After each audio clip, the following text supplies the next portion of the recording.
You are listening to the So Now What podcast with Lana Manikowski, episode number 90.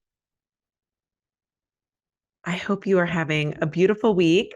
Everything is so good here. Finally feeling settled into the new place. It's my wedding anniversary, 14 years since Jack and I got married today. And I want to talk about feeling in alignment. But before I do that, I wanted to tell you about a resource that I have available that is free for you, anyone who is looking to love their life again and feel as though they wake up every day feeling connected to who they are and feeling more connected to this new reality of maybe being childless, not by choice, or navigating the feelings that come along with realizing that motherhood just might not be in the cards for you. And so it's something that I created called the Guide to Loving Your Life Again. It's about a 3-page free workbook that helped me a lot. And I've used a lot of these methods with some of my students to really start realizing how to start loving your life again. Because what we're going to talk about in this week's podcast is feeling more in alignment with yourself again. And a lot of that is recognizing that life might not feel as good as you want it to feel right now. And there's nothing wrong with you if that is the case with you, because life has changed for us in many significant ways that we didn't anticipate. So the Guide to Loving Your Life Again, if you want to download it, you can go to lanamanikowski.com/guide. Or if you even go on the homepage of the website, if you go, it's there to download. Also, if you go on Instagram into my bio on Instagram, you'll be able to download the guide there. But I really encourage you to download the guide and pay attention to some of the questions that I ask in the guide or some of the affirmations that you can start practicing. If you haven't used affirmations before, I find affirmations most helpful as quick reminders throughout the day. So affirmations sometimes work well if you put a post-it somewhere in your notebook, or if you keep a journal, sometimes on your mirror. I do that. Like I have post-its on my mirror or in front of my window by my office, so that when I'm here on my computer, I can look in front of me and there's a bunch of post-its with just reminders that I want to have for myself. And then also doing new thoughts to think. And I offer you some thoughts that you might want to bring into your life more, and some new things that you want to practice thinking about yourself and believing about yourself as a woman without children. So the Guide to Loving Your Life Again is one of the best resources that you can find. And it's free.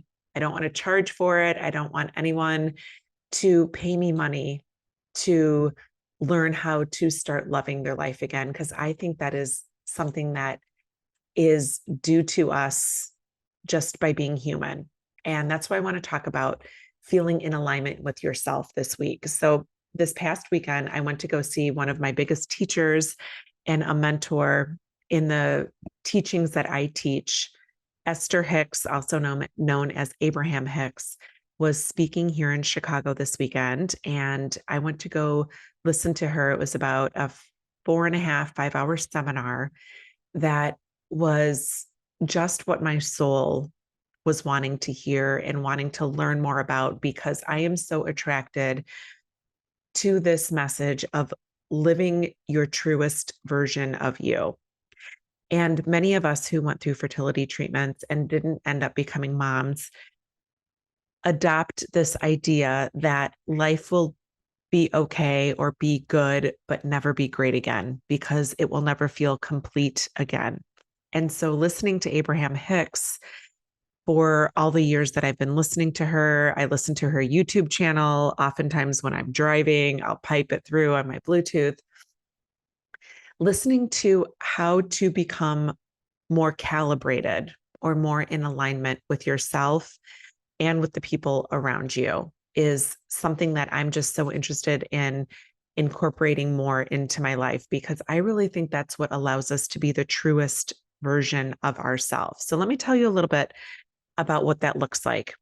So whenever we think about ourselves and this vessel that we are in, is it possible to innately trust that your inner being, the soul part of you, the part that you can't see, but just these feelings and these emotions inside, are always calibrating to feel good, to attract the goodness, attract the positive, um, want to love? Like, is it possible to just close your eyes and imagine how you feel when you are just feeling calibrated and you're feeling at peace?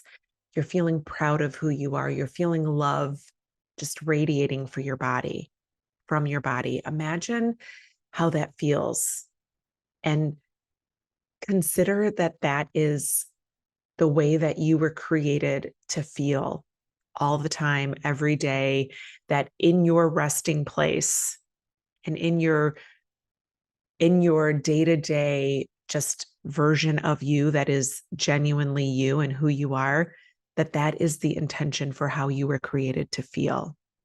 And that might feel like a stretch right now, and that's okay, but know that that is your resting place. You know, they talk about the resting heart rate. Imagine if that's like just your resting place of being you. And anytime things come out into your universe, or within your vortex around you, or in your surroundings, that disrupt that feeling, that is an indicator of your inner desired person of who you are, or feeling or being of who you are, telling you that it doesn't feel good because it's not in alignment with who you are. Okay, so think about that a little bit. You're designed to be this person that is just at peace and in harmony, and wanting to love others, wanting to love yourself, wanting to love your life. Like, that is the place that you feel most at home with those feelings. And when things around you are triggering to you, or ruffling feathers, or not in alignment with you, that is yourself telling you, like, pay attention to this thing. Why is it not matching up with who I truly am and who I truly desire to be? And then just pause and pay attention. Why is something bothering you right now? Why is something making you sad? Why is this person aggravating you or hurting your feelings? And just pay attention. Like, that's a good time to pause. And if you're a paper thinker, or even if you want to write something down in the notes section of your phone, and just pay attention to it and decide that that doesn't have to be in misalignment with you.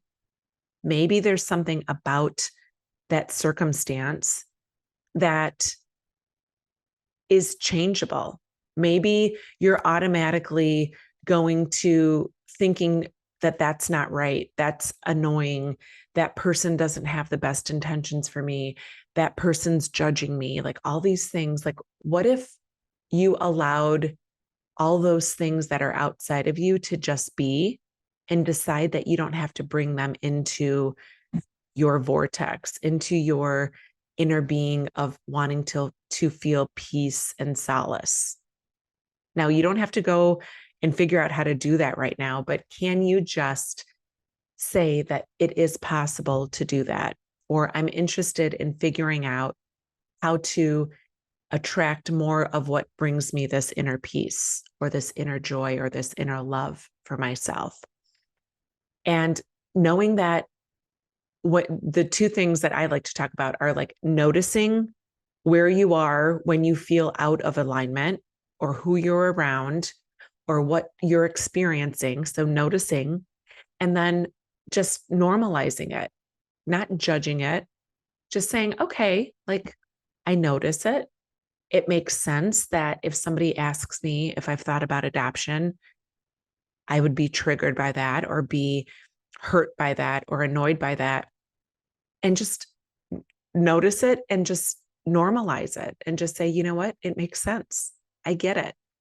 But realizing that you don't have to always feel that way, that you don't want to always feel that way. Like, let's put it that way, that you know that you don't want to be triggered by that, or you don't want to believe that your life is always going to be at 80%. And then understanding that there is a desire within you that wants to feel differently from that. And just noticing, normalizing that, yeah, it makes sense that I feel that way, and just bringing it to your awareness are steps 1 and step 2 to starting to build this life that you can love again, and that you feel more in alignment with who you are, more in alignment with who you are intended to be, and the energy that you're truly desiring to continue through this world, emitting and receiving from this world. So I'll leave you with that. And if you haven't checked out Abraham Hicks, she's got an awesome YouTube channel. Like I said earlier, I listen to it almost every day when I'm driving, and just pay attention to some of the messages that she brings about feeling calibrated and feeling in alignment with who you truly are intended to be. Because in my opinion, we don't want to go around being angry at people or pointing fingers at people for the way that they make us feel, or being disappointed with ourselves, or wishing that we would have done better or that we could do better. Like, that's not who we are. That's not who we're calibrated to be. So how can we continue on in this world, taking in the things that go on around us, and find a way to decide how we can calibrate that to be the version of ourselves that we are intended to be. Have an awesome week. I love you. And remember, it is never too late to discover your meaning. I'll talk to you next week.